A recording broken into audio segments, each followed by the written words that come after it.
கிறிஸ்துவுக்கு அன்பார்ந்தவர்களே, உண்மையில் நாம் நமக்கு சொந்தம் அல்ல. நம் ஆண்டவராகிய இயேசு கிறிஸ்துவுக்கே சொந்தம். நம்மை நம் பாவங்களிலிருந்து அவர் மீட்டெடுத்துக் கொள்ள, தம் இரத்தத்தையே விலைக்கிரயமாக சிந்தி நம்மை மீட்டிருக்கின்றார். அப்படி என்றால், இந்த உடல் அவருக்கு சொந்தம். நம்முடைய உயிர் அவருக்கு சொந்தம். நீங்கள் முற்றிலும் முற்றிலுமாக உங்களுடைய உடலால் ஆண்டவரை மகிமைப்படுத்த வேண்டும். அன்பார்ந்தவர்களே, உங்கள் உடல் தூய ஆவியார் தங்கியிருக்கும் ஆலயம் என்பதை ஒருபொழுதும் மறந்து விடாதீர்கள். இந்த தூய ஆவியார் தங்கியிருக்கின்ற இந்த ஆலயத்தை பரிசுத்தமாக காத்துக்கொள்வது உங்களுடைய கடமை. உங்களுடைய சிந்தனையும், சொல்லும், வாயின் வார்த்தைகளும் எல்லாமே பரிசுத்தமாக இருக்க வேண்டும். நீங்கள் வாழ்கின்ற இந்த சூழ்நிலையிலே பலதரப்பட்ட மக்கள் உங்களை சூழ்ந்திருக்கிறார்கள். பல மதத்தினர், பல மொழியினர், பல தெய்வங்களை வழிபடுகிறவர்கள் இருக்கிறார்கள்.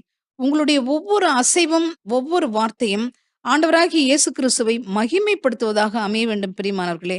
அப்பொழுது உங்களை பார்க்கிறவர்கள் ஆண்டவராகிய இயேசு கிறிஸ்துவை